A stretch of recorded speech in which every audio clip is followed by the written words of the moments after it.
Because to the mic. Oh, I'm sorry. Yeah. Because he wanted to. We good?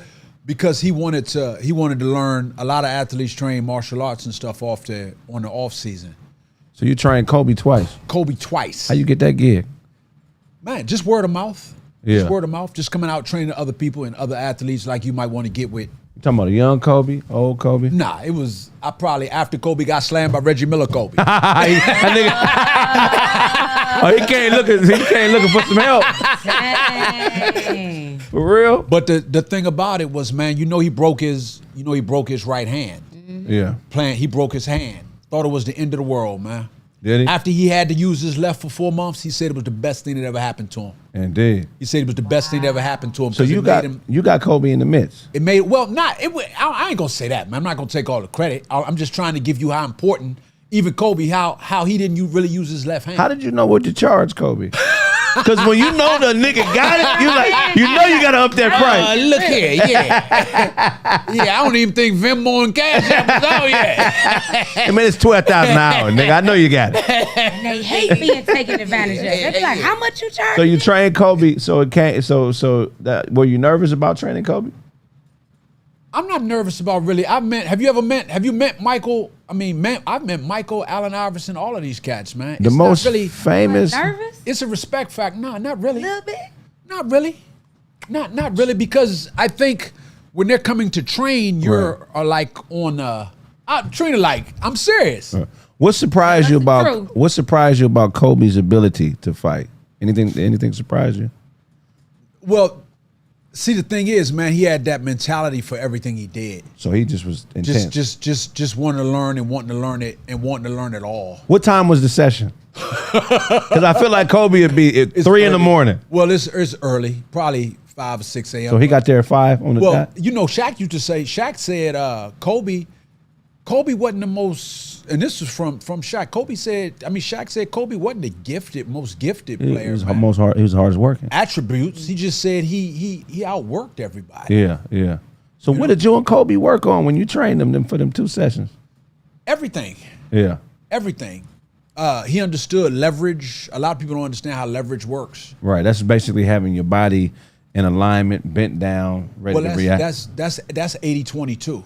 Okay. It's about 80% leverage. What is leverage to the people that don't understand what you even See, say? that's when the bitch got your kids and you got to pay every month. That's what See what I'm leverage saying? is That's to what it me means. here in Michigan, okay? That's a leverage. Because I got a levy on my shit right now because of these kids. Well, no. just know the last 4 letters is rage. Yeah, but hold on, y'all know who this is over here, this Chalant, and y'all gonna get to know her. This is a very talented woman that does comedy. I don't call myself a comic. I told a woman this earlier. She said, we both comics. I said, no, I'm a man that does comedy. I'm not a comic. Don't put no label on me. Right? This is just something I do, motherfucker. My identity Instead of ain't. calling you a dad, you just a dude that have kids. You don't like I'm a man because you got to separate yourself from your ideas. Once you have kids, they their own people. You got to guide them and mold them, but you got to allow them leverage to be who they are. Once you start saying, shit in a certain way and your ego gets attached to that identity, if that shit is stripped from you, you start feeling like a failure. Comedy don't make or break me, nigga. You just made so much sense and not sense in the same sentence, Hell yeah. Fred. What you mean? So you're not a podcaster, you're just one who does podcasts, because if people put you in that light, then you're setting yourself up for failure. Well, no, what people are doing is they're trying to control how you measure yourself. So once I say I'm a comic, then I'm getting compared to Dave Chappelle and all these motherfuckers who went through certain doors that only very few could go through. I don't subscribe to that shit. I'm a motherfucking man. I enjoy laughing. I enjoy making people laugh, and that's where I get my identity from. All right. You know what I'm saying? So you got to know who you are. Yeah, You gotta know who you I am are. not the title. I agree with that. Yeah, fuck them titles. Well, that's good because the landscape has changed, man. Now it doesn't. I don't want to say this, and I probably get killed for this, but now it kind of doesn't matter. Yeah. About how funny you are anymore. Right. It's social media. You funny. How many followers? How Right. many followers you got? It's like now you have to do it, even if I you're agree. not comfortable doing it. You have to do it. It's really with social media.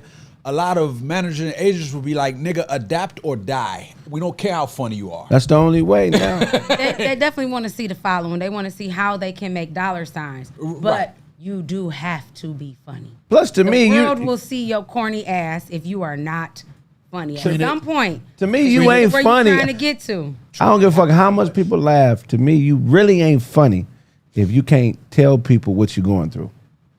You just a nigga telling jokes. Yeah. You Might as well get them off candy wrapper. Yeah, anybody can do that. But I just want her to know, you'd be surprised at how many people got 1 million followers and ain't got 10 minutes. That's real shit. Oh no, I'm not surprised. Stand-up comedy is its own baby in itself. It's so many ways to do comedy nowadays. You got people that are great at writing skits, people that are great at acting in skits, people that are great at stand-up, people that are great at sitcoms and series, you know? Yeah. Or either writing a book. It's so many different ways to be a comedian, but not everyone is a stand-up comic. That takes practice. That takes skill. That takes fearlessness. That takes truth. You know what I'm saying? You gotta be up there being honest, and people definitely want to be entertained. They're not gonna buy no. It's one thing to get up here and say, all right, I'm a comedian. Well, do people pay you to tell jokes? Right. You can get up here and people can put you on their show, but can you sell a ticket? That's the hardest part about being a comic, getting people to pay you for it. And the same thing when I used to be a hairstylist. I could do hair in the basement all day, but am I going to be able to tell people my price? And now they're paying me to do it. Yeah. You know? And out here, you're right. Our resume is social media. When I first moved out here 7 years ago, I was a hairstylist, and I'm trying to get into these top salons. I was telling them I'm a national color educator for Paul Mitchell. I'm doing this and doing that. They're like, well, send us the link to your social media handles. And I literally had to go on there and start posting and start getting that following, because that's when they see value in you. You had when to. They start measuring you, for sure. You had to. Oh, you did a great job. I left her on camera long. She really, she found some shit. Hell yeah. Now, one of the cameras that went out, I had to adjust it, and she did a wonderful job of staying in the pocket. I found some shit. Let me just make sure I got Chalant in this shot. Hold on. Bam, there we go, bam. Gosh, that bully foot. There we go. You a bully. Yeah, I think being defined and having a sense of what your identity and purpose is outside of what you do is really the only way you could be dope at something. You could be good at something just stepping into the title. There's some motherfuckers so talented, they may not even be as interested in the craft. Like a Jamie Foxx is just a supremely talented dude. Naturally. I don't think he's as interested in stand-up as Dave Chappelle, but he the type of person that could just step into it and just be elite. But you can see the subtle nuances and the differences between the two comics and how seriously they take the craft just on how they talk. But the average motherfucker ain't gonna see it because they just want to be entertained. Well, what sets Jamie apart is because it's not too many comedians who actually got Brian McKnight pipes. Right. Yeah, he got Brian McKnight pipes and Denzel acting. You know what I mean? That's wherewithal. That's His what I mean. act out. So a comic can get up there. You got some that are good storytellers, some that are good just being silly with their stage presence. Right. Jamie is the act out king. Right. He will tell the story and then put you in the movie with him. You ever been addicted to something? Been what? Addicted to something. I got an addictive personality, absolutely. Yeah, I think that's how I excelled in like martial arts. So you was addicted to kung fu. Well, I said, nigga, wow, that shit just get me up, nigga. Like, wow, I think I'm ready to go. Master. I was, I don't know if addicted is the right word, but it's something that I didn't feel right if I didn't do it. So you had to get dressed, put the gi on and everything? Nah, I didn't have to do Once you tie that knot in that gi, everything's right. That. Just like at Rucker Park, man. You don't worry about the dude with the Michael Jordan outfit on. You worry about that nigga with them unlaced Timberlands and them cut off jean shorts. That's who can ball. Hell yeah. So just what is it? Is it just the continuity or the programming of it all, just feeling like you're doing something, or is it just actually just growing and learning how to do different stuff? Like, what's the most addictive part to you? It's time and it's repetition, Craig. Yeah. It's time and it's repetition. Yeah. It's all about, that's what makes it. As a kid, they tell you practice makes perfect. Right. As an adult, practice makes things subconscious. Right. That's what subconscious is, when you got those instincts, when you kind of know which Muscle way to memory. go. Well, yeah, when you know which way to go. You know, you got those instincts. That's what your subconscious controls everything. Right. You know, your subconscious controls everything. That's why it's hard to like fake body language. Body language is 60% of communication. You don't look at what a person's saying. Right. You look at how they react. Yeah. It's hard to fake that. You can edit what you say, but you can't edit. You can't edit how you react. That's what a lie detector. Tell people, don't look at me in that tone of voice. Yeah. I ain't say nothing. No, it's your look right now. Yeah. Right. A lie detector could care less what you say.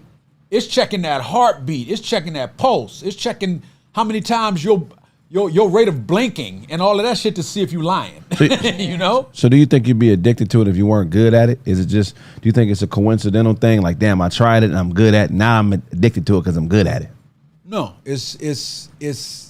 I always tell people, man, you never lose, you learn.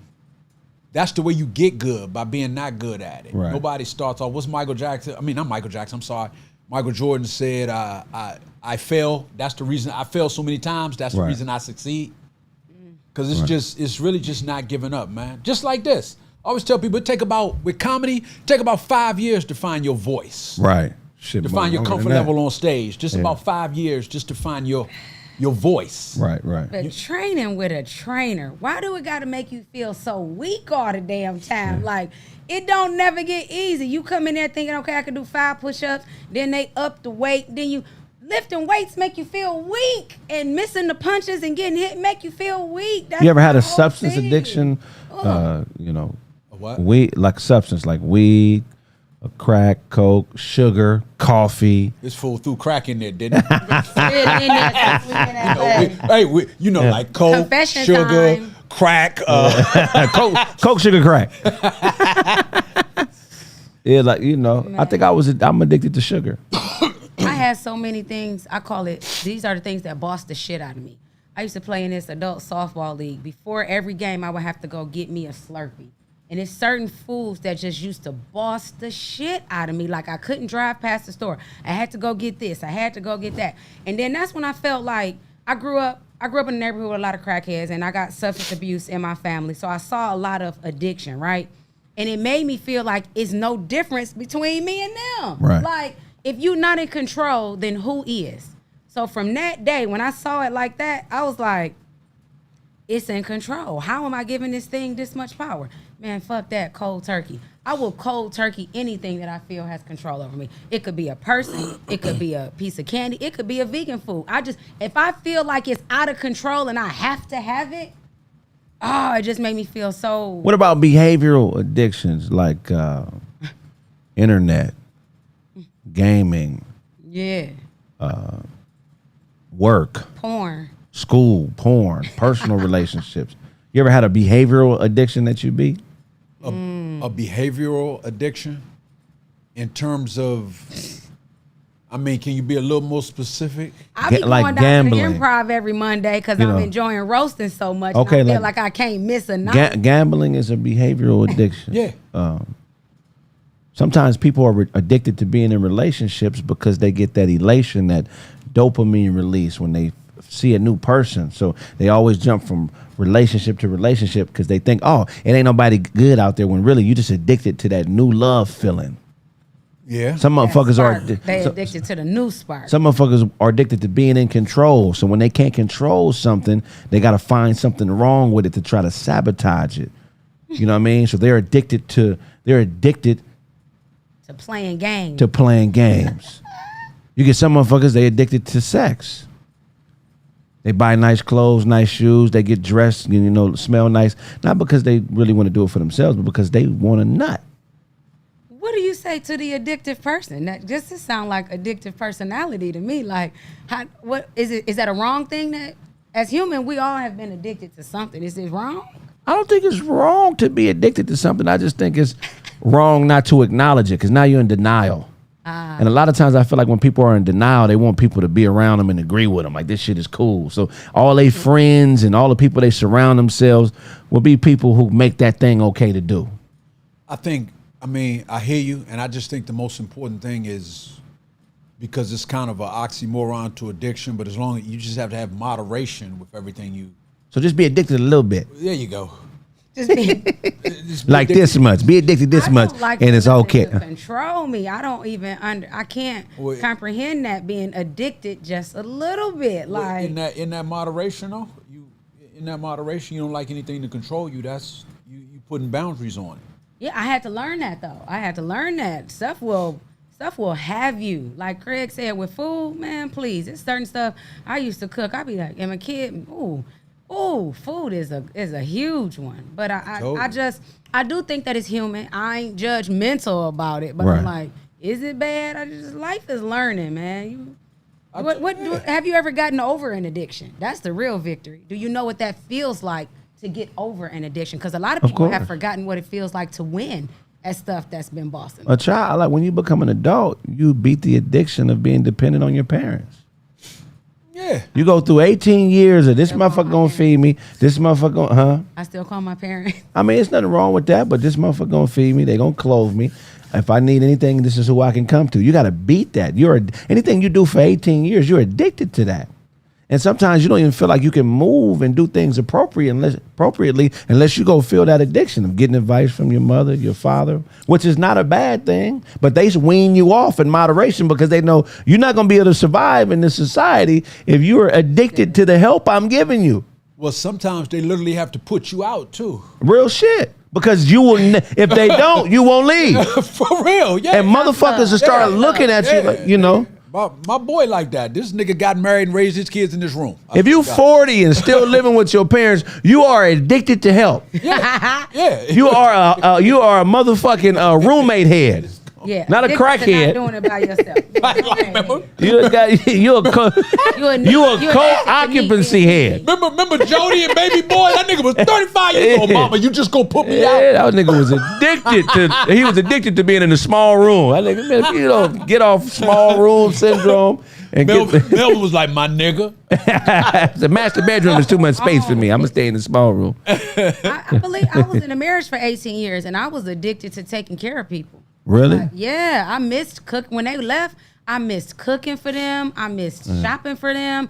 I missed just waking up like, damn, I only got to think about what I'm going to eat today. Yeah. I miss making their schedules. It took me a long time. I even went to my neighbors like, you need somebody to watch your kids today? Like, it literally. I got in an argument with a nigga that's my boy last night. We was talking loud to each other, threatening to kill each other and everything. This is my nigga, right? Sometimes niggas go there. They're like, motherfucker, I'll kill you, nigga. But what you trying to say? I'll show up to your house. Motherfucker, you know what I do. You know what I done out here. Well, you know what I did. We back and forth, right? But we both rap too. And in my mind, I'm like, oh, we addicted to word. We just want to out-talk each other. Right. I'm not finna shoot this nigga. Right.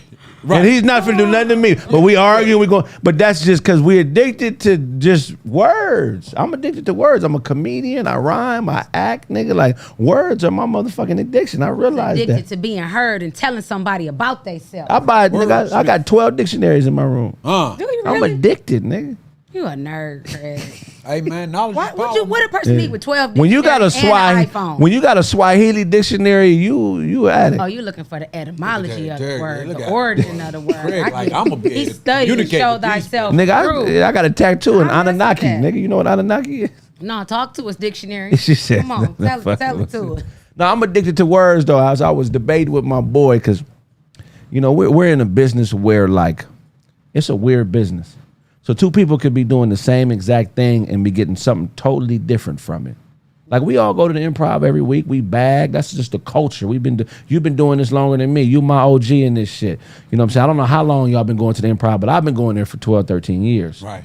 You know what I'm saying? We addicted to that shit. And it ain't nothing wrong with it. Ain't nothing wrong with that. You know what I'm saying? I went to the improv 12, 13 years. And I'm lightweight. Some of them motherfuckers been going up there since the late 80s, early 90s. Am I bullshit? You are light. But my Monday don't even feel right. Unless I just at least slide by the motherfucker. You know what I'm saying? It's a vibe. Yeah. It remind me of that one hallway in high school that you just had to go past at lunchtime just to, you know, chop it up with your friends. It definitely is nostalgic. But that walk to the car, when you like here, this is different. Yeah, we know each other a little bit better now because y'all at my spot. You know, we all do the same thing. Everybody at now, y'all. Yeah, she knows. And don't be asking her for the address because I got something here for you, nigga. If you like light-skinned men, I got you. That's right, Craig. Tell them, nigga. What you don't see is what you get. Hell yeah. Yeah. What do you do when you're confronted with somebody who's doing the same thing you do, but they're getting way more out of it than you? Like, it's a few people I've been around like this. We doing the same shit. This motherfucker. Wow, I need to step my game. That's how I react. Like, I need to step my game up. That's what you do. That's what you do, man. I'm gonna put it to you like this, Craig, because I can bring it full circle like this. I always tell people, what's the best way? When somebody asks me, how do you win a fight? All right? 2 things. Number 1, to win a fight, you got to be able to do what your opponent does best. Do better than what your opponent does best. All right? Number 2 is you got to be your best when your best is required. Right. That was Errol's problem. Right. That was Errol's problem that night. Both of them were undefeated, but he wasn't able to be his best when his best was required. Like your coach, nigga, like you play basketball training. Okay, nigga, don't do it in practice. Do it in the game. Right. Do it in the game. Do it in the game. You know? Right. Doing better than what your opponent does best, and to be your best when your best is actually required is the key to success. Right. In regards to everything. I tell people, live by the 5 P's. Proper preparation prevents poor performance in everything you do. Yeah. The most prepared cat gonna win, you know, or most of the time. Right. I think, okay, that's a perspective because that works in fighting. I think a lot of times That works in life. that works in life. Okay. I could even subscribe to that. Okay. It does. You got to prepare. Okay. And you got to prepare properly, right? And you want to perform. Great. But Craig is saying you run into somebody that's doing the same thing you're doing. This person is not and has not been your competition. And you got to recognize who your opponent really is. And so a lot of times as artists, we'll all be in the same art classroom and the teacher will have everybody come and put up and everybody got the same instructions, same piece of paper, same tools. Right. How did this person end up with this and how did I end up with this? Right. I think what we need to learn is how do I just celebrate what the fuck I came up with? Yeah, it's all And when I see somebody doing what I'm doing, and they may be doing it better because I have no problem giving people their flowers or telling them, sis, your set was dope or whatever.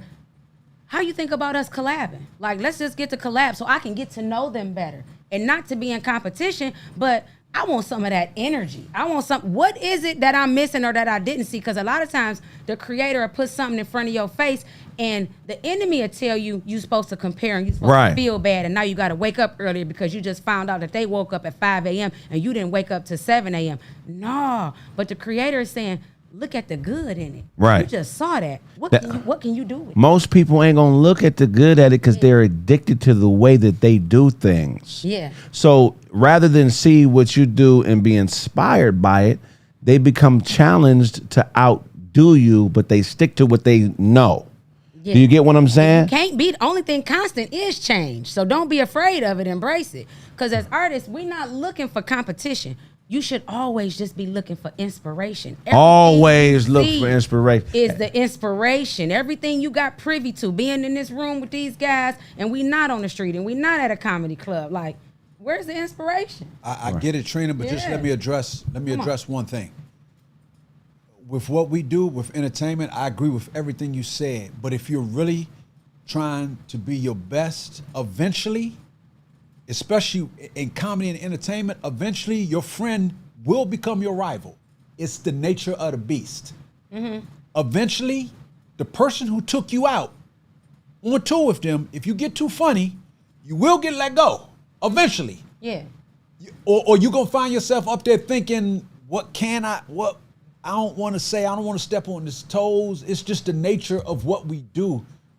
You know what I mean? It's real hard to walk around it. I agree. But it's how you, if I'm on the same show with a girl and both of us talking about dating, divorce, and kids, and she just end up being better and the tour end up proceeding with her, they got a budget for her and not for me, guess what? That wasn't for me. So maybe for what you're saying, she made it not for you. Right. For what you're saying, people will look at that as a loss or a lose, you know, when you think about wins and losses. And me, I'm like, I wasn't supposed to be doing that in this season at this time. What did I learn and how can I use that to do what I'm doing? Because there's multiple doors to get to where you're trying to get to. You got to find your door. Right. Maybe mine wasn't on the road in that tour. Right. I never let it, because I'm going to just use this for competitive reasons. I don't believe in a participation trophy. Right. But if somebody beats me at something and we're competing, it is not a loss. It's a lesson. I got to play with the best of the best, even in the spades tournament, even in dominoes. Oh,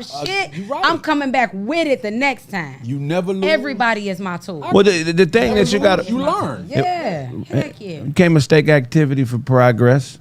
And that's what a lot of people get messed up. You know, they think because of how long they've been with somebody, how long they've done something, that they are due the same reward as somebody who's doing the same exact thing.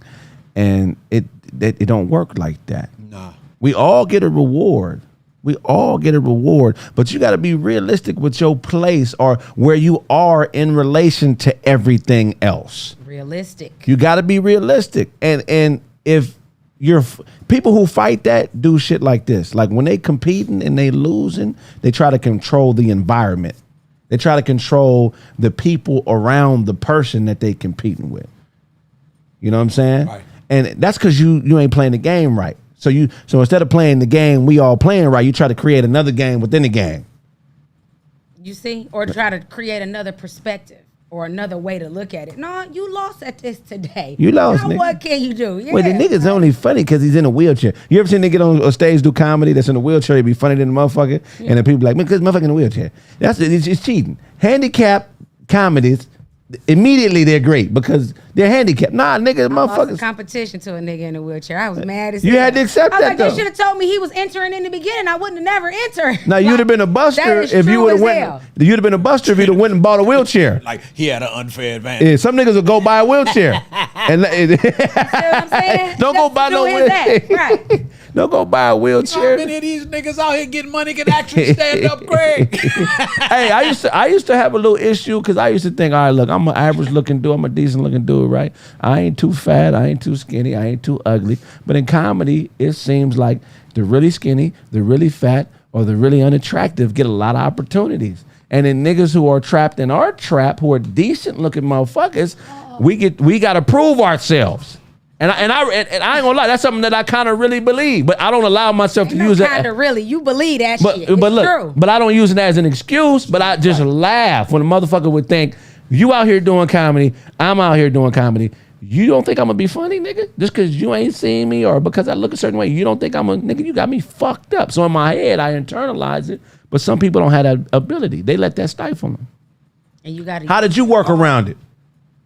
You asking him? because Both of y'all. you go up there and do your thing. I tell people see better than they can hear. Right. So when they see you, oh man, I ain't even see you. A lot of times people don't see me because I try to stay. I don't make no money in California. Yeah. I try to stay on the road. Right. The East, I make my money the South, the East Coast, and the Midwest. Right. For real, I can't make any money out here in terms of being able to pay a mortgage or Oh yeah. any substantial money. So I try to stay out of town. Let me ask you a question.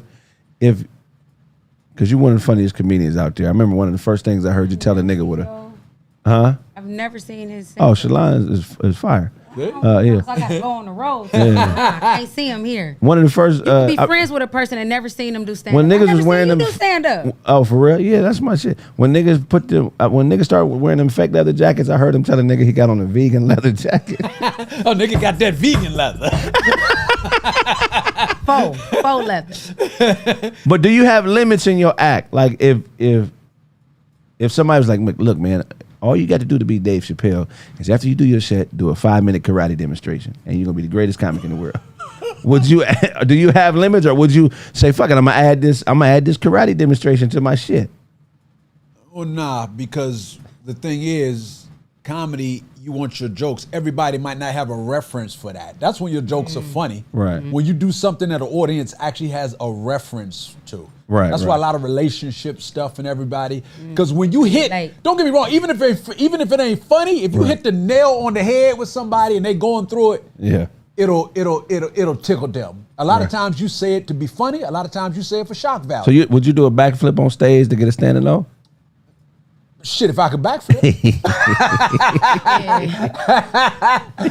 Standing no is what we trying to get to. Really? I don't think I would do a backflip to get a standing O. I want it my way, nigga. Hey man, use your advantages. If I you can, want it my if you can way, dance, but if somebody said something that you know how to do, Right. that's not beneath you, you would be like, shit, I'm putting that in the act. Well- If they told you just to dribble and What won't you do to make it?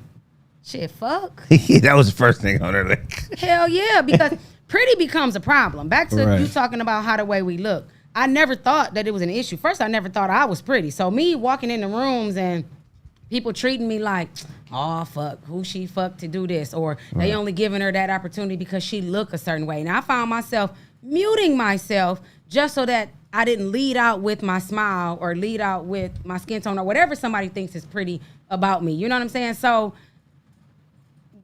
you have to really just be strong in your talent. Like, no, I'm funny. Like, don't try to put me in that box of I'm only here because this. Like, I actually got something to say, and you got. You been propositioned before? Like what? Do Somebody's something. like, look, man, you know what it For is. sure. Even if it was subtle, I'm sure she has. No, actually, I haven't. Oh, you have? Because Yeah, you have. You just didn't know it. Yeah, you have. Yeah. Yeah, you have. regardless, It might have been I thought you subtle. was talking about something I knew. I'm gonna answer it if I didn't know. Okay. Go ahead. So somebody tried to pay me and be like, I don't have it, I'll just take you to lunch. And I was like, nigga, what kind of business? Shit, would you tell the next nigga to take him to lunch? Absolutely not. Have my money. Yeah. You don't even know what I eat. Let me explain to you what I was saying, Trina. When somebody's propositioning you don't know it, a comedian may offer you to go on the road, and yeah, you like, oh yeah, I'd love to, but you really don't know what his intentions are. I assume that everybody want to fuck, men and women. Well, then I think that's the Well, proposition. then you are aware of initially. it. Well, then you are aware of it. They just don't present. He said propositioned. That means they brave enough now to just put the cards on the table and ask me, can I do this? And then they'll do this for me. It can be subtle, it can be overt. Hey, I only negotiate and pay. Pay and opportunity. You either gonna have another opportunity for me or you gonna have some pay. Yeah. That's it. They two totally different Prostitutes things. get paid.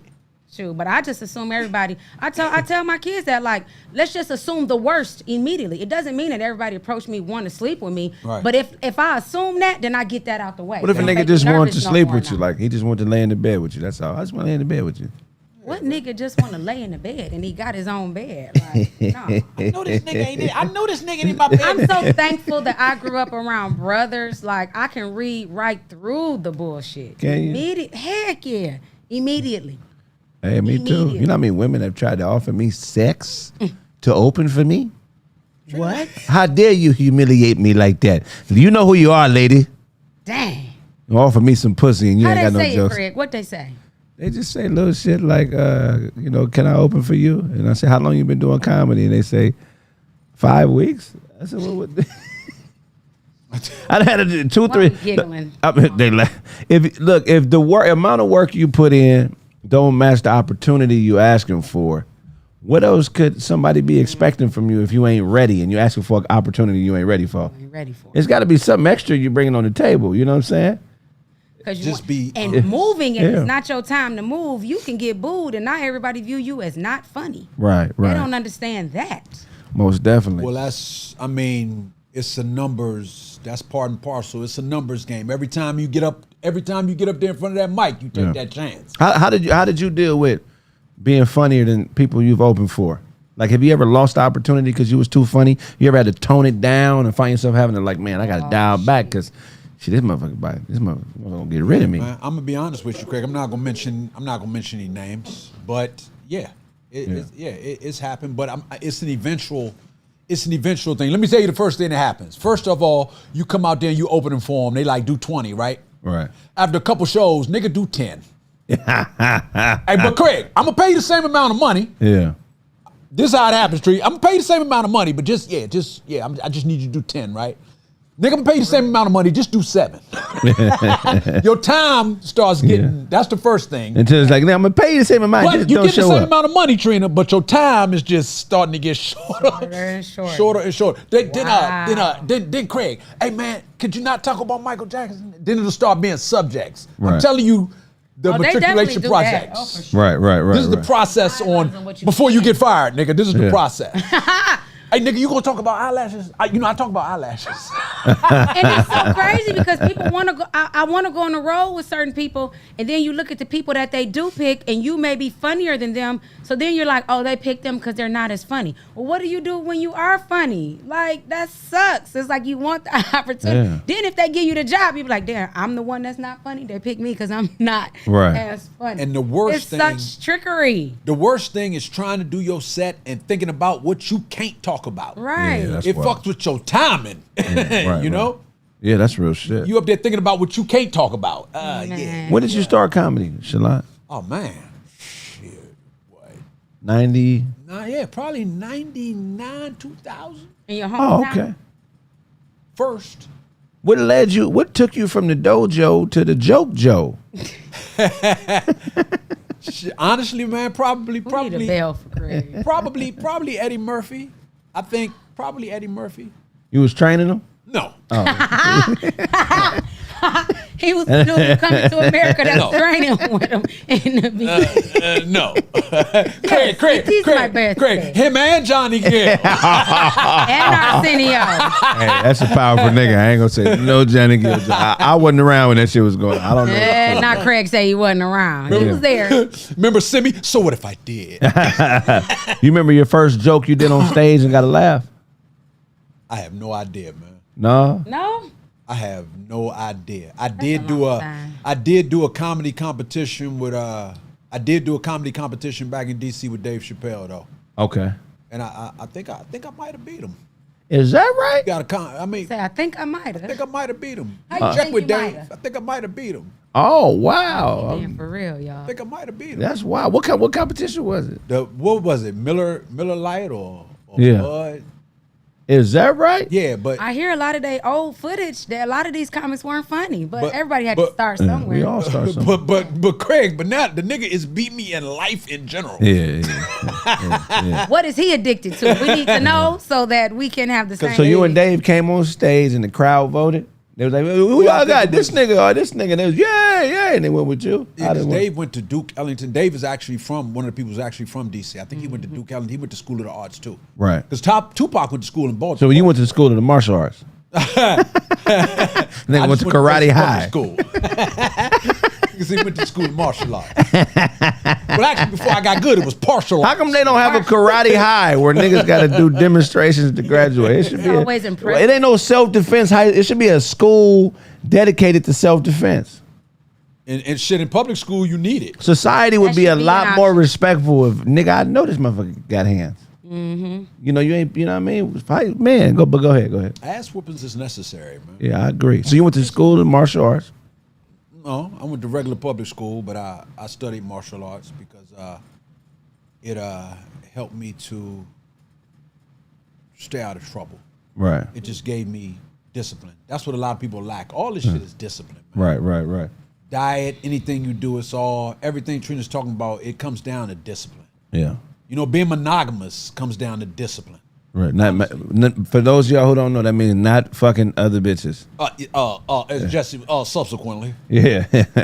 monogamy. Your first joke, Trina, on stage that got you a laugh. He was like, oh yeah, this is my shit. My first joke that got me a laugh. Well, I was in film school, and for the final project, I had to go up and I started talking about the teacher. Like, Yeah. what did I do? He was I started clowning. I was like, what? He was one of them people you couldn't tell what his nationality was. Like his skin was kind of brown, but his hair was kind of soft. Every now and then he'd have a beard that come in kind of kinky. I'm like, bro, your beard is from the hood, but your hair is from the suburbs. Like, what are you? You know, and where did you come from? Are you Mexican, black? And I was like, this nigga name is Tyrone Gonzalez. What it was. Okay, Yeah, that's funny. I kind of remember a little bit. One of my, I can't say it was my first joke, but I do remember one of my early jokes was about weaves, and I said something like, if you can't sew it, grow it. You want to try it, buy it. Fuck it, lease a piece. Oh, that's funny. Yeah. At least a Something piece. along those lines. What did you beat Dave with? That might have been in there. Yeah. I'm gonna check with him when I see him. I'm like, Dave, I'm gonna ask him, Dave, did I beat you? Yeah, nigga, you beat me. God damn it. He remember. Huh? He remember. He'd remember. Yeah. He'd remember. That's what's up. How did you avoid selling crack growing up in DC in the 80s? Because nigga, everybody was rich in DC. You was either smoking it or you was a rich young nigga selling it. How did you avoid that? How? Yeah. I give you an acronym, nigga. PCP. Oh, you was on PCP? No. Oh. Police, courts, and Oh, penitentiary. It's how I avoid so it. I smoke sherm not to do crack. I smoke I sherm was not in a to whole do crack. nother league. That's They how wasn't up on the Craig, that's how I PCP. avoided it. Yeah. Police, courts, and penitentiary. You ever get close? To what? Selling crack. Not crack, but other things, weed and shit like that. Okay. Not crack. Yeah, okay. Yeah, Because the penalty was too high. I always tell people when somebody's coming to rob you, people know the laws too. That's why most of the time they're not gonna have a weapon. If somebody tried to snatch your purse, they're looking at 6 months to a year. If they got a knife or a gun, they're looking at 8 to 10 years. Right. So most of the time, they know the laws too. Most of the time, they're not gonna have a weapon. What if it's a water gun? I'm still getting 10 years. Fuck, man. Would you say what? So what if it's a water gun? I'm still getting 10 years. Nigga, that falls under intent. I just want to get this nigga a bath, squirt. A bathing robbery. So you went to film school? Yes, I did. Columbia College, Hollywood. Out here? Out here. Yeah. Really? How come we didn't fuck with that one on Sunset? Which one? LA Film School. You know what? I think Columbia gave me more financial aid, and it was more flexible because I was still a mom and a wife at a time, and I needed flexibility, and I was still doing hair. So you had to stretch to go to school. Oh, definitely. What is You say you needed flexibility. Yeah, I needed to stretch. You know, it's only so many hours in a day schedule. I'm managing the kids. I needed flexibility. I needed to stretch. Is the problem with needing to stretch? So Columbia Film School. That's how niggas. This how niggas hit subtly. Flexibility. That's what I'm talking about.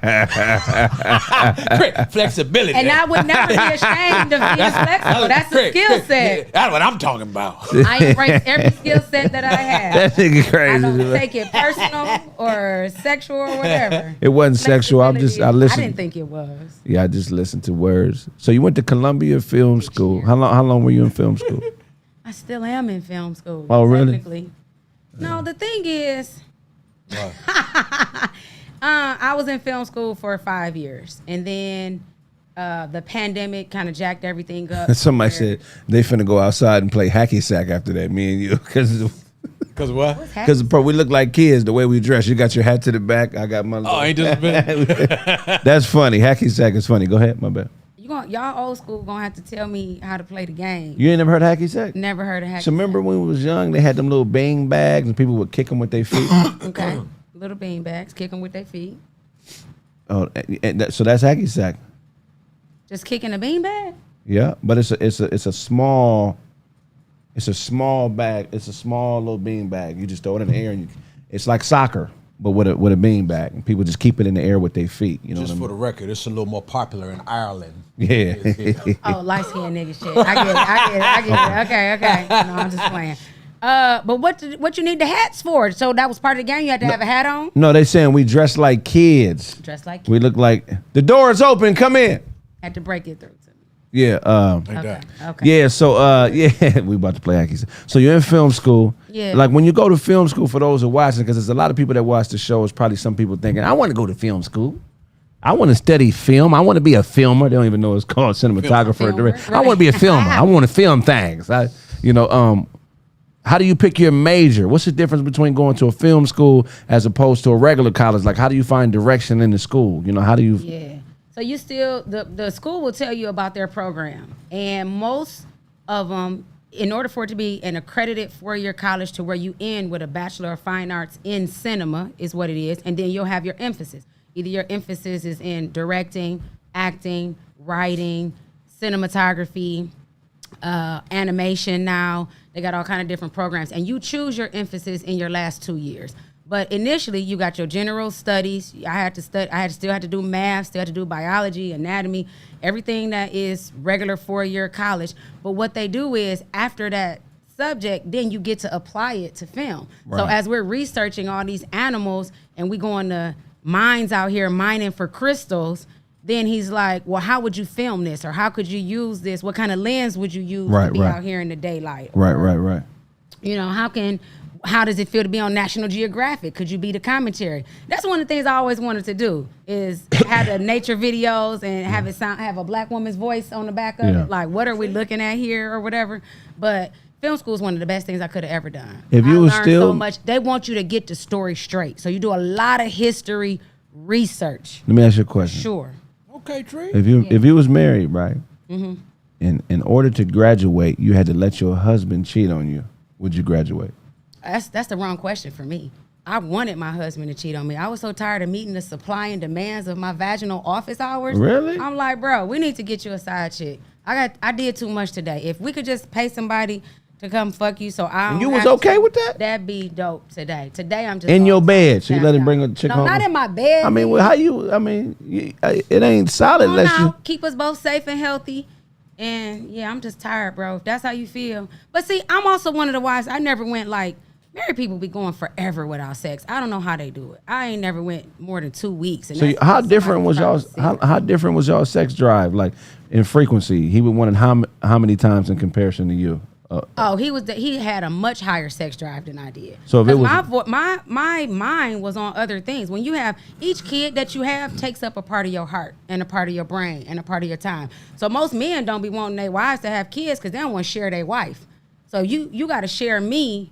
First, I got to think about me. Then I got to think about each kid. Then I got to think about you. And I'm supposed to think about you first and more than the kids. It'd be like, that's that whole fuck them kids, which I could never say. I'm kind of a pushover when it comes to my kids. But the sex drive is up. And if you it for that person, whatever it takes to feel the need and meet the need, it should be in you if that's your soulmate. Right. I feel like whatever needs, I wouldn't want, if he's my person, I would want him to adhere to whatever my needs are because this my last person on life in the planet I'm gonna be with as a partner. Yeah. So whatever I'm asking for, if I believe he's my one, it's got to be in him somewhere to meet your needs. Say you realize, I made a mistake. Would you remarry the same nigga? What you mean? Like if you realize, damn, shit, 5 years from now, I fucked up. I should have stayed with Clifford. Would you remarry the same dude? People don't know what they're gonna do. Yeah. But when I tell you I will never be married again, especially not to the person I was married to. Okay. He's a great person. He's a great, great person. He is just not my person. Okay. I respect that. And that's how I am. When I'm done, I'm done. I'm the same way. Yeah, and he done. He'll say the same thing. My ex is remarried. Right. He married a doctor.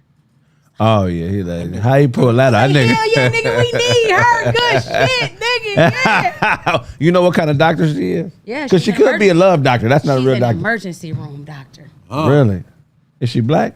Yeah, young and black. What you think about this phenomenon with black men not fucking with black women? You think it's y'all fault? What? I'm asking a real question. I don't believe in putting blame on anybody other than yourself. But what about the nigga that blames black women for not wanting black women? No, that's black man's fault. And black, sometimes, you know what? Maybe in a different perspective of it being the mother's issue. But I think that each person, they should be accountable for their own self. If you a black man that don't support black women, knowing that you had a black mama, shame on you. What make you black? What do you mean? Well, in America, black, I'm using the term loosely. I don't even believe in these skin colors and skin tones anyway. So I think that black, if I could put it in definition, if somebody wasn't from here, black means you don't know who you are or where you come from. You're still in the dark. Okay, that's a great answer. Black for me. So does it mean when you say if you don't support, does that mean you feel like a black man with a white woman automatically doesn't support black women? Or when you say doesn't support, what do you mean? You can't do both? No, you can have a white wife. As a black man, you can have a white wife and still support black women. Okay. I don't know how your wife gonna feel about it, but if y'all have a daughter, you're gonna have a black daughter. So you better get that shit straight. Right. Your wife better be on board and you better be on board. I just don't support the message of people denouncing their own people. Right. Okay. You can date whoever you want. Wherever your soulmate is, okay, fine. But they got to be able to own your struggles, and you got to be able to own their struggles and understand it, because your kids going to have the same struggles. They're going to identify with both of y'all. What's bad sex to y'all? What? Like if after you fuck somebody. Orgasms. The goal is the gasm, right? The goal is to come. The goal is the See, for a nigga, the goal is to leave. Bitch, get the fuck out of here. What's bad sex? What's bad sex? When she tell me no. You shouldn't be in that room if she's telling you no. See, but you know some weird shit, so you could probably put her in a choke out. Well, she won't even know she choked out. See, Craig, sex is for the other person. You can't be she wake up on her panties wet. Like, what the fuck happened? Go ahead. Sex is for the other person. Stop having sex if it's not for the other person. Stop having selfish sex. I agree with that. I agree with that. If both of y'all is into it and I'm like, I'm about to make you have the time of your life, and he said to me, I'm about to make you have the time. You think we not about to have a good ass time? But you know what? I think we label it wrong. It shouldn't be having sex. We are giving sex to each other. Okay. This is a gift. This is a meat gift.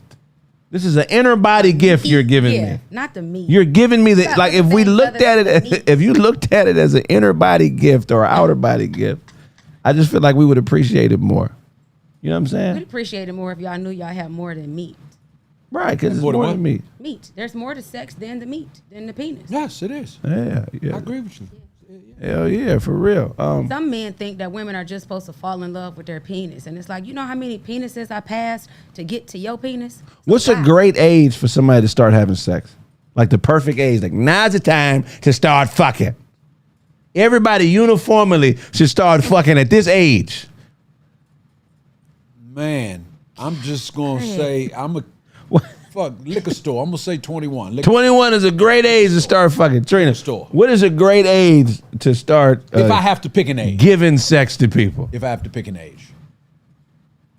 21 seems late. I know, but I'm saying I'm giving you an age. Yeah. You finna say some wild shit. Because I just raised 2 teenagers. Yeah, so you don't want to say. say. A boy and a girl. I bet you. So I look at it from when I used to be a teenager. I'm like, I should have waited. Then with my kids, I'm not going to say whether they're active or not, but most parents nowadays got to talk early and talk often.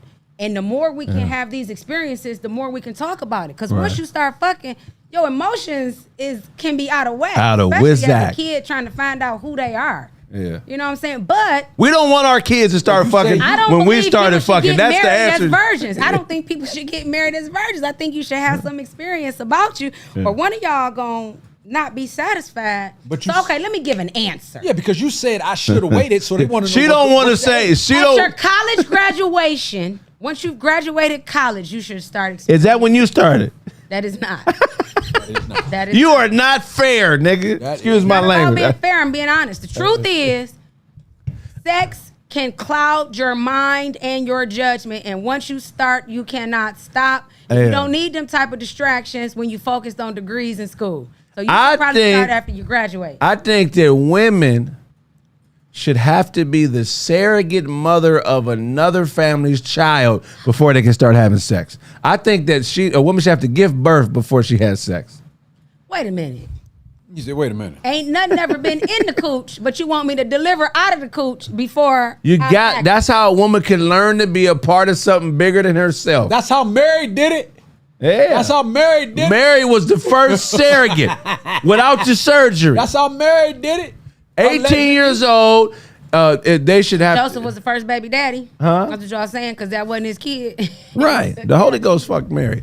So look, God. I'm telling you, a woman should have to be a surrogate at 18, carry the baby of another family, birth the child, and then she can start her life. She has to give back to society and be a part of something greater than herself. Let me try this for the men here. Men should have to deliver a baby first. Women. Men Okay. should have to deliver a baby first before they can become sexually active. That's easy. That's easy. I'm just saying, because I mean, look. No. If men could give birth, that's me telling you what to do. Oh, you're saying I got to shoot a baby out my dick. Yeah.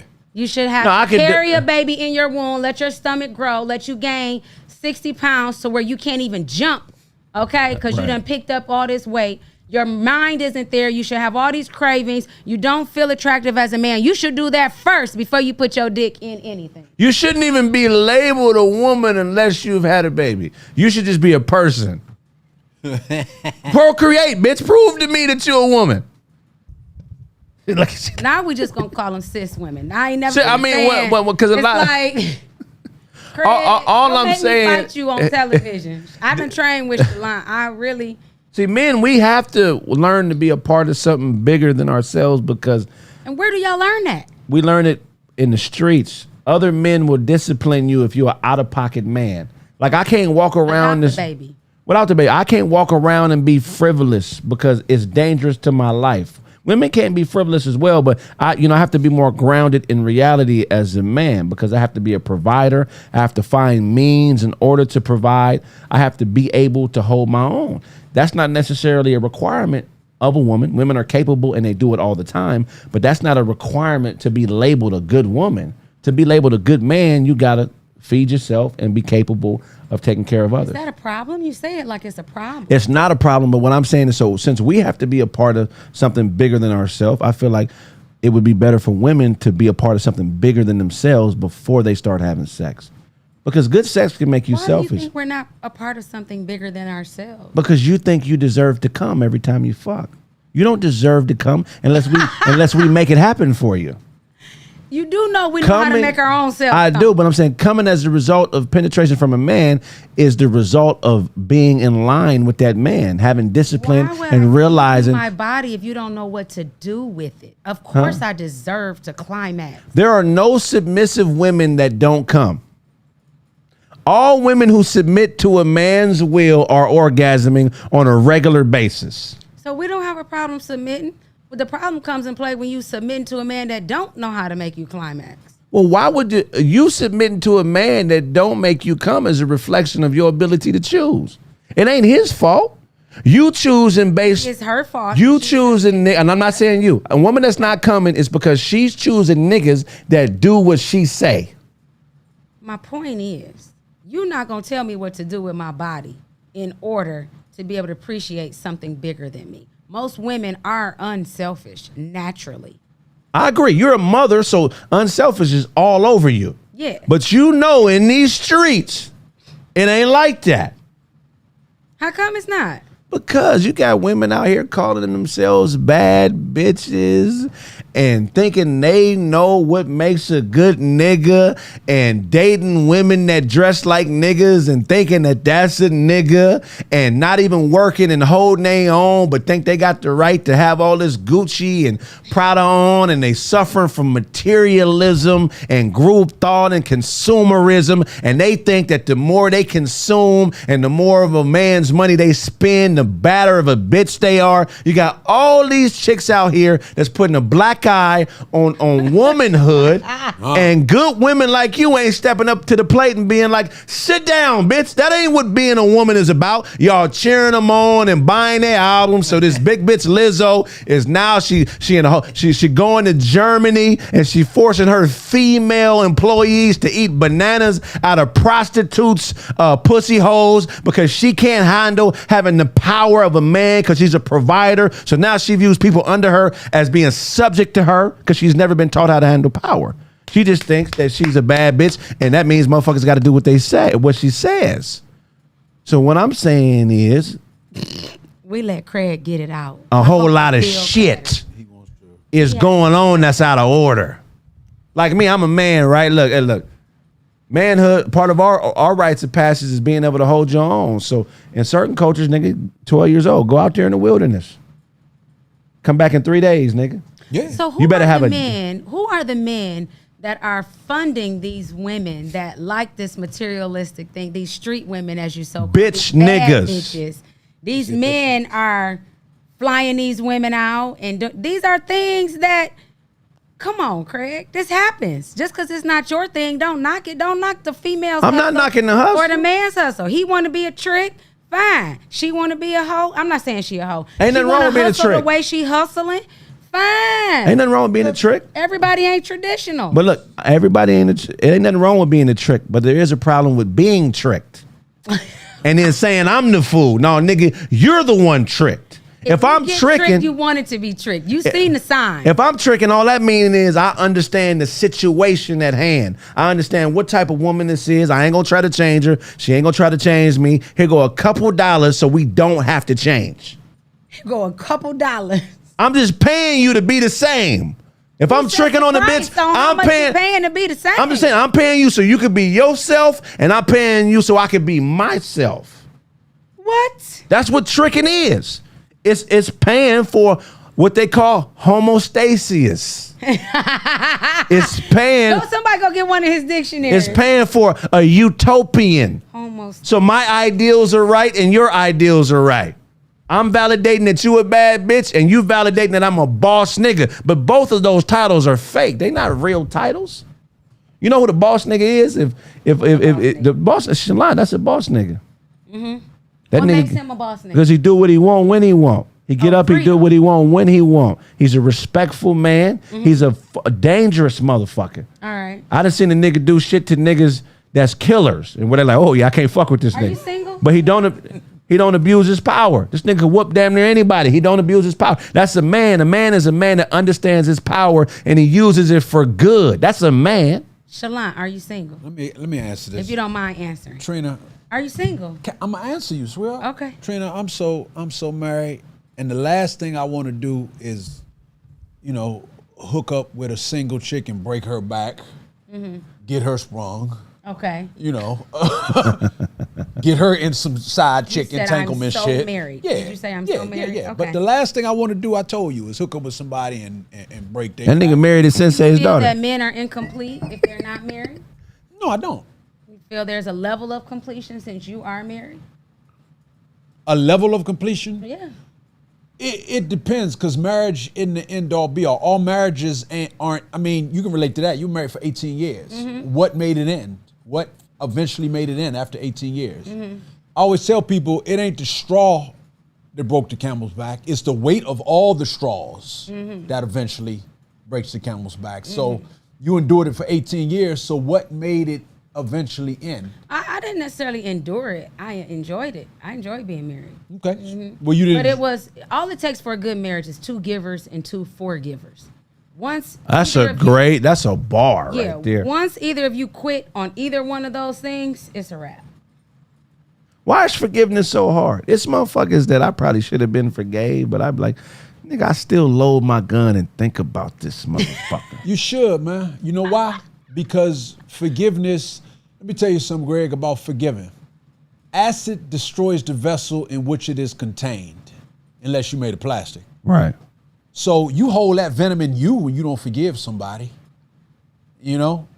That's why forgiveness is so important, man, because you hold on to that. Right. You You're hold the on. prisoner. Yeah, you got that venom. You got that venom in you. That shit Right. is eating you up. Right. When you forgive somebody, you kind of let it go. It's kind of like an apology. For you. For you. Because they ain't thinking about you. Yeah. It's You kinda ever like, shot a gun before? Yes, sir. That's an addictive thing. I don't think so. I mean, to me, like shooting a gun, especially in public, like you just feel like the man when I'm fucking with you. But Random. Where what- did that come from? So what makes you a man? A chalant man or shooting a gun in public? no, what makes you a man is understanding your power and using it for good, using it to help people, using it to improve your life, using it to improve other people's life, humility, being centered. You know what I'm saying? Like I've had situations with chicks where I got, we kind of got to yelling at each other and I got outside of me and I'm like, I didn't feel like less of a man, but I'm like, I didn't respect my decision I made to be out of, to yell or argue. So just being a man is being in control of yourself. Yeah. If you're around a woman that's constantly picking at that, trying to get you to argue with her, saying things to you to try to bring you down from your manhood, constantly, talking to you in a wild way, you probably got to leave her.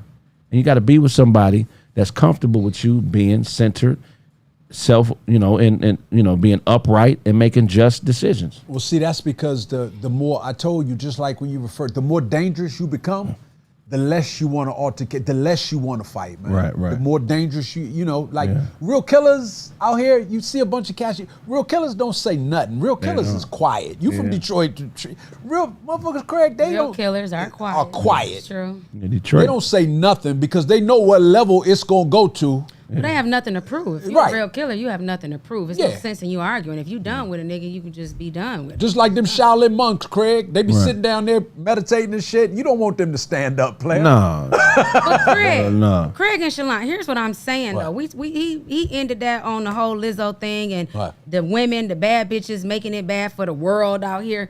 I don't think that most men are looking for one woman. What are they looking Men for? are looking for multiple women, and a lot of them will always want and look for multiple women. That's Are why you okay being polygamy- one of those women? That's why polygamy is such a big thing. Are you okay But being one most of- women are looking for their knight in shining armor. They're looking for one man. So are you So okay? that's where it come wrong. We talk about rites of passage and what make you that. Like, men is out here. So let me ask you a Manning. question. Let me They ask you a out here question. being players. You've been married. You don't want to get married again. So are you looking for a knight in shining armor? Or are you looking to be one of the bitches? Why is that my only 2 options? Because what other options do you That's have? not the option. That can't be. I really want, this is what I want. I want an amazing boyfriend. No, I do want a partner. I am a one-man girl. I've never been one to be able to have that star. Can y'all have a girlfriend have that together? Whole roster. You say what? Can y'all have a girlfriend? Can who have a girlfriend? You and your wonderful boyfriend. No, I don't like pussy. No, you don't have to partake in the pussy, but that's y'all homegirl. He fuck her, and y'all cook together. I never thought that I would have this mindset, and this takes a mature person to think what they need in different seasons of their life. When I get on stage and I talk about wanting to have somebody to meet my husband's needs, I really, at the time, really did not think that would be a problem. Right. Like, please let somebody come do him so I don't have to. And I still think I wouldn't have cared. Like, you get to a point where in your life it's past dick and pussy shit. Could you watch? No, I don't want to watch. I've never been that pornographic. I don't even watch porn. Like, really? I can close my eyes. And I can close my eyes and be in any fantasy that I want. I believe that's how I remain in the marriage so long. I didn't have to physically do this person. So when you masturbate, you close your eyes, look and you and I'm thinking about whoever and wherever I want to be. And you said you either. I don't know. I don't need to watch porn. I mean, she brought up polygamy. And it does. It seems great until somebody actually breaks it down for you. You ever been to Africa? No. Okay. Over there, they do polygamy. Okay. But you men have multiple they do wives. do what did you side chicks. You said they America is different. You said they do doo-doo polygamy? They do. Everybody try this shit out. They do. Try this shit out. You go over there as a man and you like, yeah, man, goddamn, y'all so lucky over here you get to have. But let somebody break it down to you and say, brother, if you got 5 wives, that's 5 birthdays, 5 Christmases, 5 Valentine's Days. You don't think about all that. You don't think about all that. You don't think about all that because the reason why a wife and a side chick can never exist in the same place because you can't have 2 queens in 1 castle. Well, polygamy ain't never gonna work. But if they got their own houses, that's the thing. And you spending enough time with each one, and you can handle her needs and handle her needs. If you can keep both these women happy, by all means, what else does she need? That's but most people who practice polygamy ain't Christians, so Christmas don't mean shit to them. You feel what I'm saying? They ain't celebrating that. Most polygamous societies, it's about the man.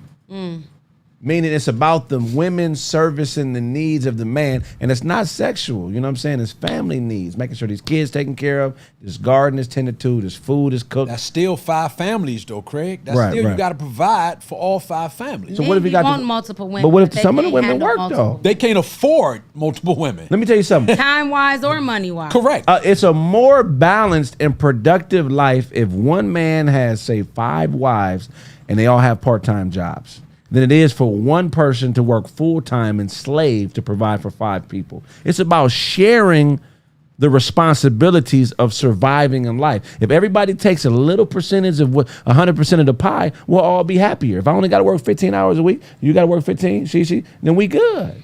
But Craig, the problem is you let one of them. Where's your shift with taking care of these kids and making this food? I mean, I have time because I'm only working 15 hours a week at Del Taco. So you working 15 hours a week at Taco Bell. Okay. She working 15 hours at Carl's Jr.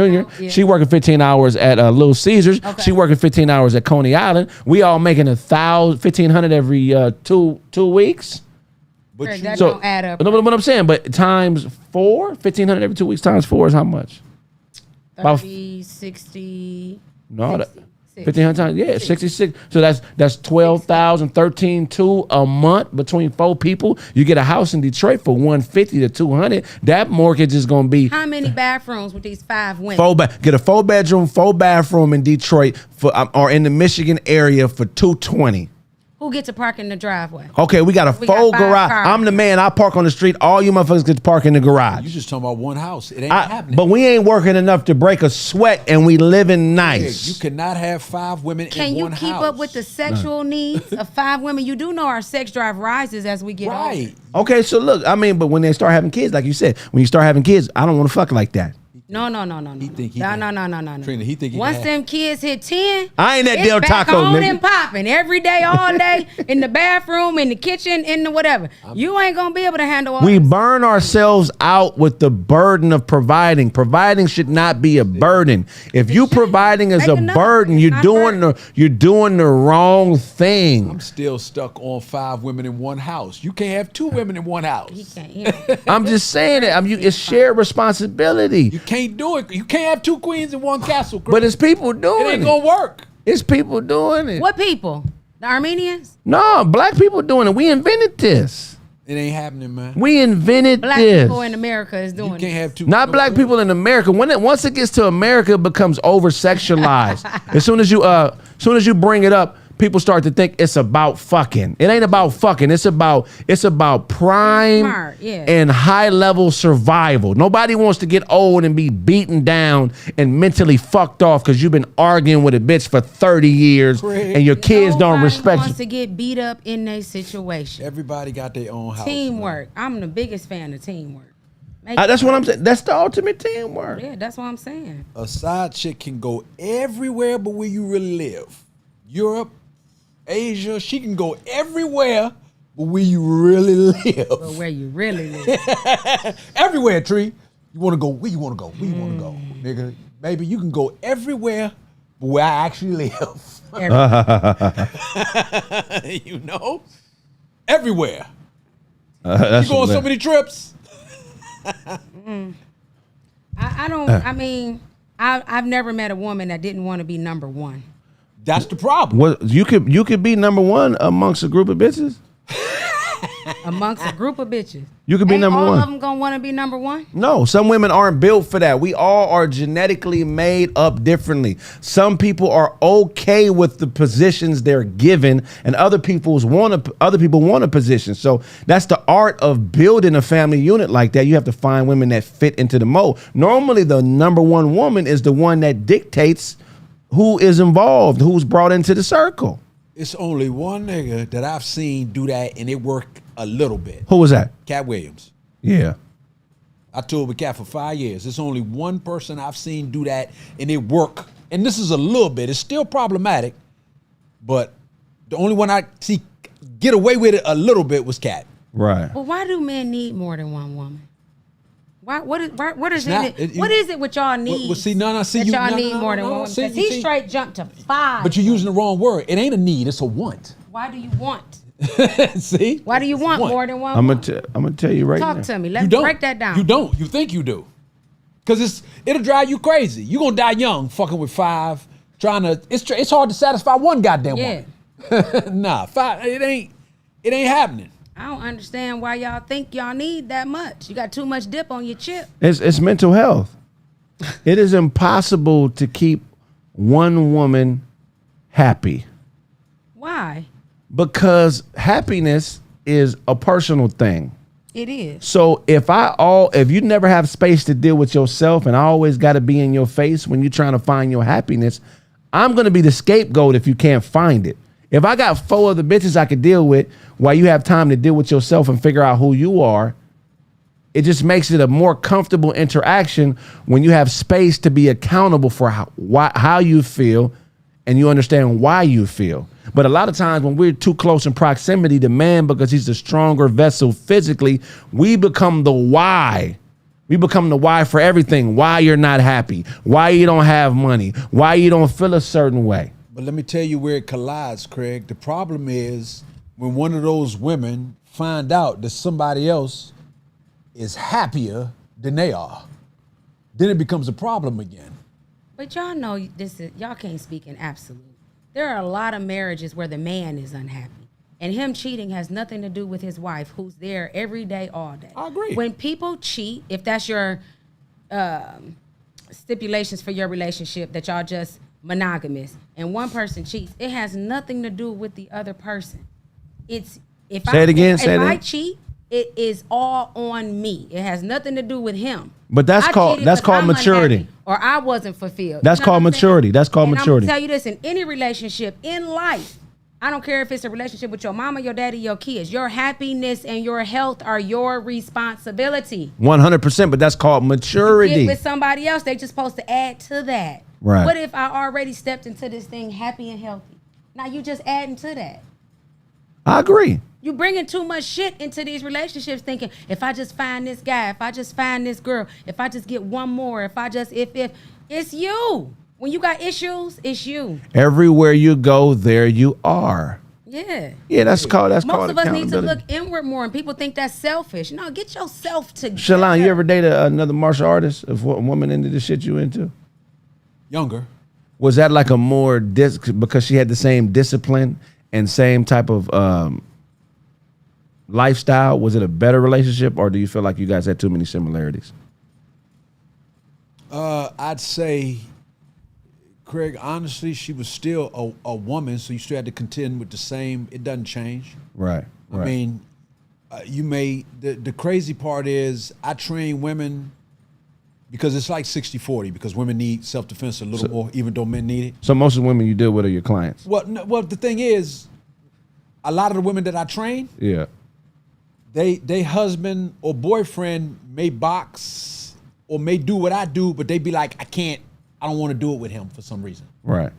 They don't, for some reason, I can't, it just doesn't work. Right. And they go outside of that person that does the same thing I do. Right. That's life. Friends do it all the time. You have a friend that build houses. He's like, you know what? That nigga beat me at dominoes 3 times. Fuck him. I'm gonna have this house built and invite him over to play in my new shit. That's petty. That's petty. People can be very petty. Who's a better trainer than a person that loves you? It's not about that, man. It's just that a lot of times it's just like a client. If I really want to do business with them, I don't care how gorgeous I can't sleep with them. Right. If you really want, it fucks the dynamic up. Yeah. Yeah, you can't mix business. I don't care what you trying to.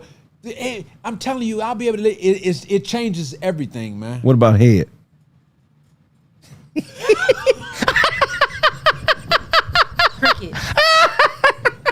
Cricket. Craig, let me see. Yeah, I can't sleep with you, but I can. Yeah, I can. Yeah, I can. Mouth is different. let me see. She's wide awake when she's giving me mouth. Yeah. Personal trainer niggas be scumbags, Chalant. You know that. They do. And you know what? I've been there. Dang, you just gonna throw all personal I'm not saying, but he do kung fu, so it's different. But niggas that don't know no martial arts, that personal train, them niggas are fucking 70% of them broads. Until they get 70%. 70%. 70%. Damn. I can't confirm or deny that. But I can't confirm or deny that. I The ain't on thing the front. is- I ain't on the front end or the back end of that. Right, the right. thing is, you'll get tired of it, and it'll keep on. It'll keep coming back to you, man. And yes, they do. But when them checks and shit, it start fucking with your pockets, you'll stop. Yeah. You'll separate the two.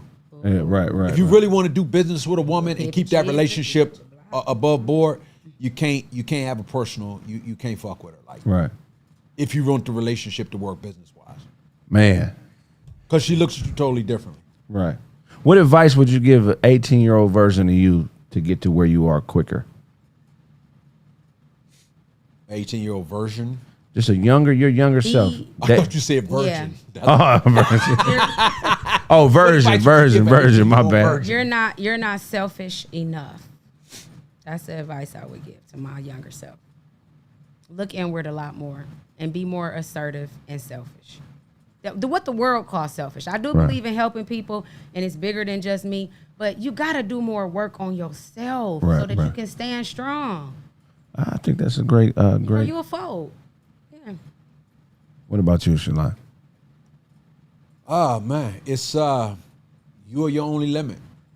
It's all about you, man. The man in the, you got to live with yourself. That's why. Have your own place, basically. Well, yeah, pretty much. I mean, God bless the child that has his own, but you got to look in the mirror. That's why a lot of times out here, you ever had somebody just all of a sudden commit suicide? You like, God damn, this motherfucker had it all. What? Yeah. He or she did something they couldn't live with. Yeah. And they got to look at themselves every day. That should have eat you up, man. That should have eat you alive. Right.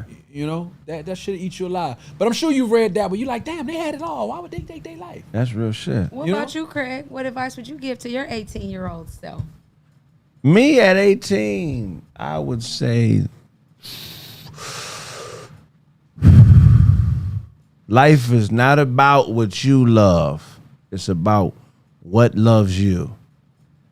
A lot of times, you know, men, we start chasing things that make us feel good, and we ignore the shit around us that is willing to service us.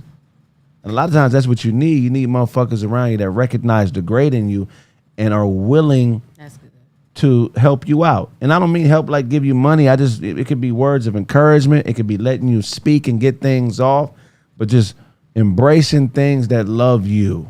And if you embrace people that love you, which you never know who that'll be, in turn, it'll make you better at giving love in return. I was very selfish for a while because I didn't grow up with anything financially, really, even though I had a great family. You know, we just weren't, there wasn't an excess of money, so I was always chasing money or finding things to fulfill what I didn't have growing up. Like me, I was a hooper. I didn't get my first pair of Jordans till I was 19. You know what I'm saying? So when I start getting money, I start buying Jordans like a motherfucker. Wow. You know what I mean? So it's just, you know, so it's just. You thought the shoes loved you. Yeah, well, you know, I thought that would kind of get me love. Yeah, you know, so just understanding that. And, understanding that. And then the women I deal with, giving them more direction early. Meaning having a plan for dealing with a chick as opposed to chasing a woman just so I can smash her. You know, provide an environment where she has to assimilate into that environment and let women close to me that are willing to do that. Not just fucking with them because they got a big booty and big old breasts and, you know, the things I like, you know what I'm saying? Or Things I like. But that's what weird. Men are visual. You know, we're visual, but I'm saying that's why I said that whole having a baby thing is important because for me, it's just a symbolization of being willing to sacrifice what you want to get, you know, to a place that you want to be. You know what I'm saying? So I think that comes with leadership, though. If you've never been the manager at your job, you've never helped out with your school homecoming or your prom, you've never had to be on a basketball team and sacrifice getting your nails done for practice. You've never had to sacrifice. It's more ways to do it than just having a baby. And then, like what I learned by doing this podcast, I've had a lot of people on my show that I love and respect, right? Mm-hmm. But when somebody hasn't made the amount of sacrifice that you've made in something, and then you bring them into it, they don't know how to appreciate it. Mm-hmm. Sometimes niggas who owe you think you owe them. Mm-hmm. Because they don't understand the sacrifice. In this business, we know shit changes. I could sign a deal and be expecting this great amount of money, and then 2 days later, the motherfucker say, nope, we ain't gonna do it no more. Yep. Or I can go the first day and they cancel the rest of it. Or a motherfucker can tell me, I'm gonna give you 20 grand to do this, and then you do some of it, and then they disappear on you. It's like so many variables. So, you know, a lot of times people who haven't sacrificed enough want to hold you to these stringent things that they think should be happening based on whatever, but not really understanding all of the circumstances. So people a lot of times that are good people that got love for each other get into it. So you burden yourself with the fact that, you know what I'm saying, you know, people want to, it's hard to, and also another thing I'll tell myself, don't explain shit to motherfuckers that may not understand it at that particular point. I mean, you can give them the game and do certain things, but if they not catching on, it's their responsibility to catch up. It ain't your responsibility to go back and grab a motherfucker. Now that's it makes you a good person if you do, but sometimes you can go back and grab a motherfucker, and that motherfucker gonna be who sabotage your shit. Because they already been bitter about how successful you are. Right. Yeah. Shit. Why he get it? It should be me. He always in my way. Like, no. And it's like, nah, ain't nobody. But it's some people who just don't get it. Like I know some people who just don't get it, not because they're not smart enough, but because I haven't maybe done my job at explaining things right or communicating right. So I get when it's my burden, but then there's some people who just haven't had enough experience in something to get it. So when they don't get it, they try to cause chaos in it. And you can only go through it to understand when you have a motherfucker like that, because people who are like that aren't being negative and disrespectful to your face. They're doing things that can sabotage it, and you don't even know. So you just got to be aware and solid enough in what you're doing and to put in enough work to be nigga proof. They say the best lessons are the ones that you pay for. Oh, real shit. Real. I let my kids fall off the swing so many fucking times. Like, they got to learn on their own. Yeah. My mom be like, you going to let them? Yes, I'm going to let them. They ain't going to get it unless they. Somebody said, what's the same thing work for me? Yeah, for sure. Yeah, definitely. You know how long I was trying to shoot content before I was able to get my own spot I could shoot at whenever I want? At least a decade. Mm-hmm. Yeah. At least a decade. Mm-hmm. There would be times where I would shoot 2 shows that would cost me more than when it cost me to pay this spot in a month. You feel what I'm saying? And that's learning. So it's learning those lessons. You got to learn them or you're going to fuck it off. You're going to fuck it off. People only see the end result. And then they don't see the in-between. What you had People see Dave Chappelle. That's all they see. They see Dave Chappelle now. I can say as a fan of comedy, growing up, Dave Chappelle was never viewed as being the pinnacle of comedy. He was actually kind of corny to us when I was a kid. And then there was a point where he transcended. Yeah. But imagine if he would have just stayed the comic he was in 97. That's not Dave Chappelle in 97 is not the greatest comic alive. No. He had to get to where he is now, where he's untouchable.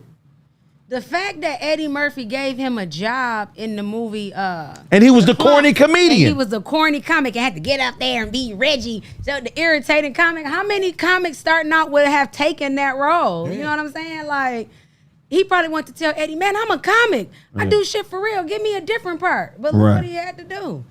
Yeah, that's real funny. spit. Hell yeah. I mean, because that's how Eddie viewed him, as the corny comic. The corny comic. That's why he typecast him. For sure. The proof is in the pudding. It's going to be a lot of people around you testing you.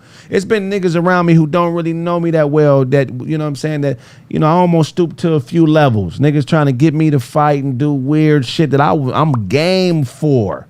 I'm game for doing certain shit to motherfuckers. Like, you know what I mean? I was the square nigga you could call to go do shit like that. I enjoy fighting and doing other shit. Right. But when you got stuff on the line, it's gonna be niggas that try to pull you into them type of games. And the niggas who deserve to be around each other, they know who they are.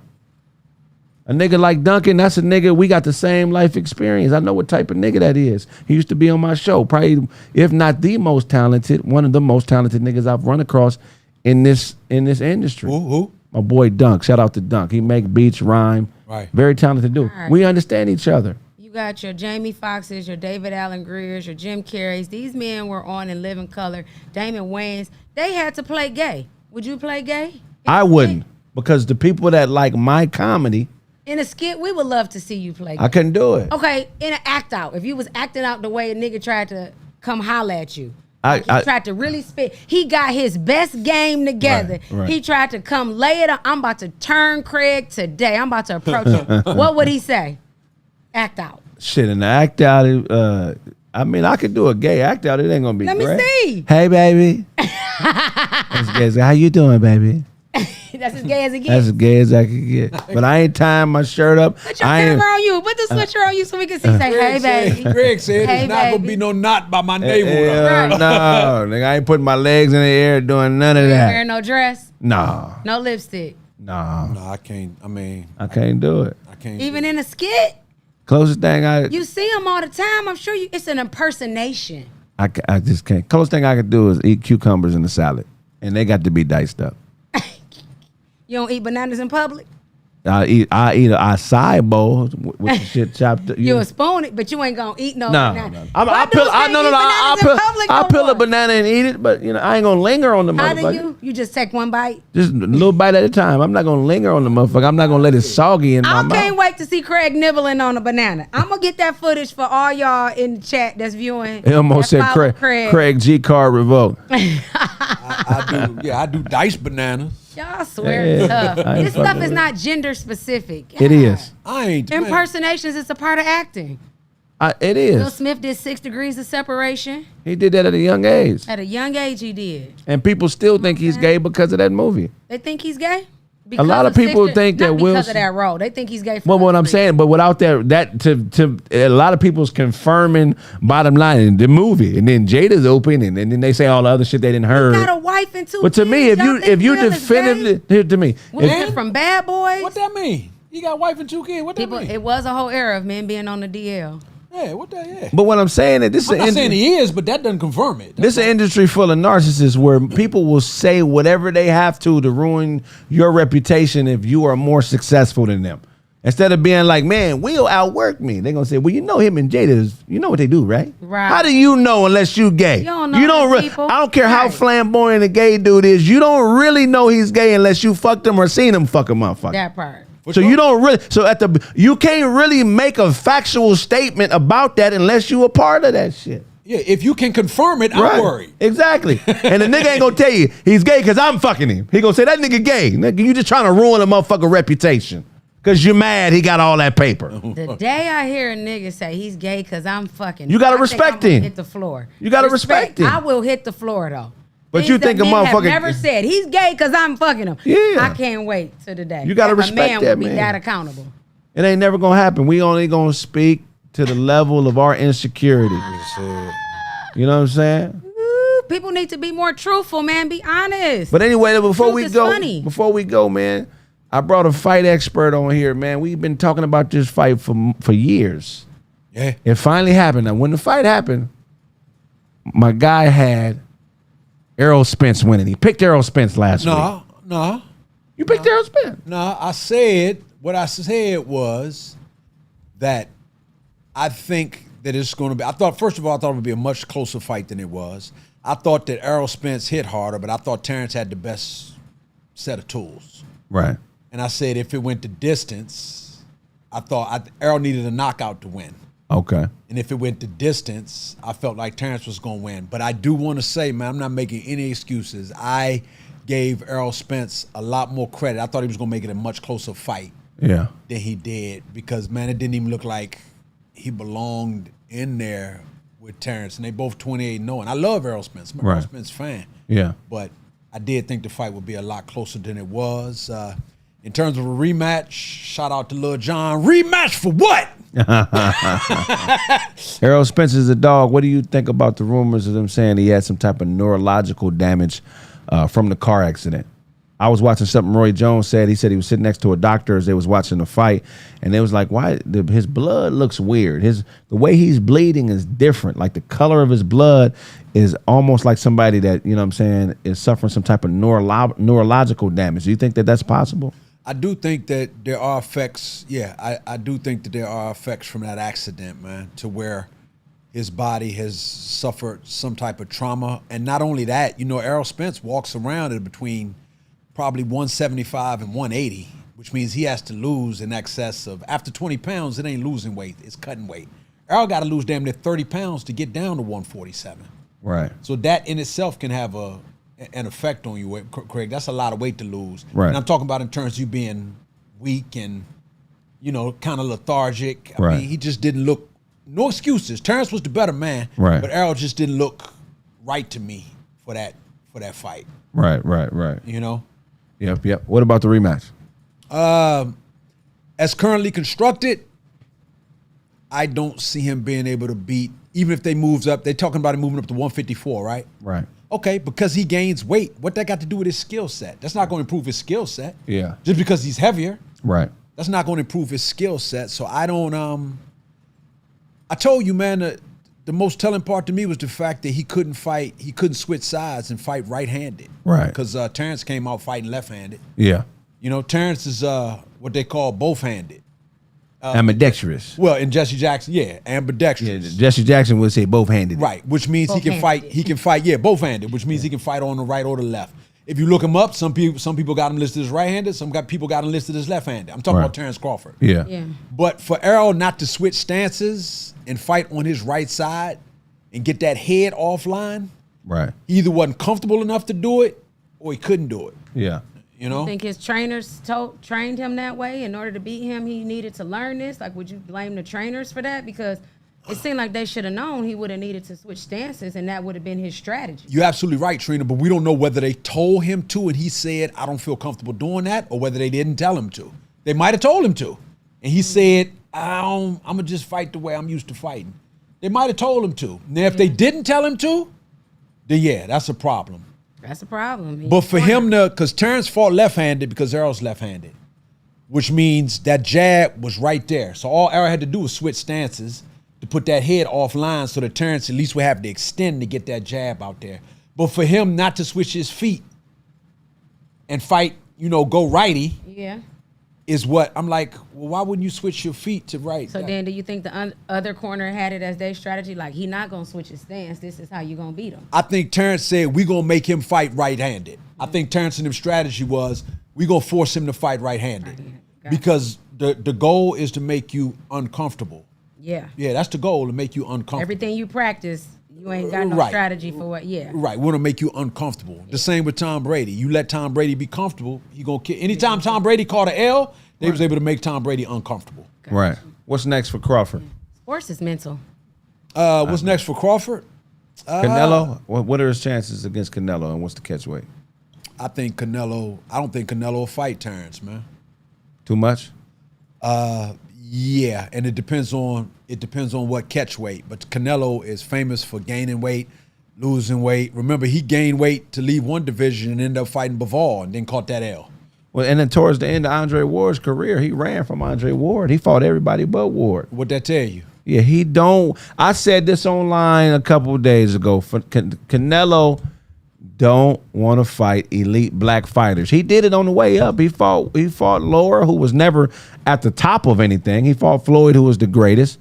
But as soon as he got that belt, he started to duck the elite black fighters. Elite black fighters? He won't fight elite Mexican fighters. Elite Mexican fighter, but there's not a lot of elite Mexican fighters. Well, why won't in he his fight weight Benavidez? He's elite. Him and Benavidez are both elite. But then you had Andre Ward. He retired. You ran from that. You had both Charlo brothers. You're fighting one now, but they've been chasing you for 5 years. You fighting the one who had a 2-year layoff. You had Demetrius Andrade. He's been in the division for years. You won't even answer the call when he call. Ducking him. So Canelo, even though he's the greatest Mexican fighter of all time and he's the most accomplished fighter alive, as far as the level of competition, the last 5-6 years, he's been fighting bums. Man, when you got two great fighters, like Errol was what, 28-0. Terrence was 39-0 at the time they fight. You know somebody got to lose. Right. You got two great fighters. It ain't about losing. It's the way you lose. Right. That's what bothers me the most. The way he lost. It just looked like Terrence Crawford was on another level. That's why I told you, for me to see that rematch, I like for Errol to do 2 tune-up fights.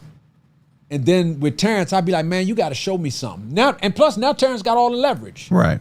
If they do the rematch, Terrence going to be like, Errol going to be like, I was thinking 50-50. Terrence going to be like, I was thinking 75-25. Yeah. Errol going to be like, oh, well, I don't want to fight for 25. Okay, my player, well, we really don't need to do this rematch no way. So you'd be like Bernie Mac. If you want that 25, it's there for you. Hey. You know? Hey, yep. Trina, anything you want to add before we go? No, this is dope, man. Thanks for having me. I'm glad I finally came. Check out your spot. It's always good to see you too, Chalant. And that's it. Don't get married. No, I'm just kidding. Hey, we appreciate you coming by. You need a life partner. Go ahead, smile for the people. Tell them where they can find you. Hey, y'all can find me on all social media at Trina with the Truth. Spelled the regular way, not the Ebonics way. Hey, there we go. Yeah. Chalant, tell the people where they can find you, man. All right, y'all. Appreciate y'all tuning in. It's all about sacrifice. If you don't sacrifice for what you want, then what you want becomes the sacrifice. And somebody said he capping. He don't know about fighting. Tell him what you said to somebody. Man, come see me. That's all. That's all. I ain't hard to find. Come see me. Hey, man, that's been another episode of Craig Facts. Oh, let me get my social media. I'm sorry. Yeah, go ahead and get your social media. Chalant, CHALANT, on all social media, or CHALANTT on all social media. Somebody said, stand up, Trina. They tried Yeah, it. they trying. I tell you what, buy 5 of these hats. I'll stand up. The cash. Hey, make a $250 donation. I'll split it with her. She'll stand up. That's cool. $200 donation. We're gonna give y'all 2 minutes for a $200 donation. See them subtle propositions? Because she do got it. I gotta stand up and leave anyway. Like Yeah. people, let me tell you, the worst thing you could do as a young girl is hide your body and feel insecure about your body. I've had legs and thighs and butt my whole life. That's right. And my mother would try to make me cover them up. And I celebrate them on my daughter. If it ain't for sale, take the sign down. But it's nothing you can do to not get noticed. I just, in Catholic school, they teach you beauty is vain. It's like, Y'all missing out. Y'all missing out. 200, 250. they tried to get there. That is too funny. Go ahead, pay the lady, man. So day's work. We on strike out here. Shit. You say twerk, stand up. Pay the lady, man. You said pay the lady. Pay the lady, man. Y'all got 1 minute and we up out of here. I stand up for 250. So I'm saying people be all talk. See? Yeah, scary ass niggas. Scurry. She gonna stand up and do a jumping jack. Where's the $200 donation? We'll do 10 jumping jacks together in 5. Make it a clap for 200. Okay, go ahead. Let's run. Let's run it. What do I look like? The jester? No. Y'all playing. Standing. Okay. 20, 19, Look at her. 18, 17, You doing a countdown? 16, 15, Go do it. 14, 13, 12, $5 in a can of pineapple. 11, Anybody 10, put up no money yet? We've 9, been entertained. 8, 7, 6, Come on, Tree. 5. Oh, it's a delay, so they don't even know you're doing that They shit don't. yet. They don't. 5, See? 4, 3, Two. Oh, these niggas in the left. One, if I owe you something, get it from God. God. God, God. Hey, man, that's been the show. I'm about to cut it before we gut it. Let me see.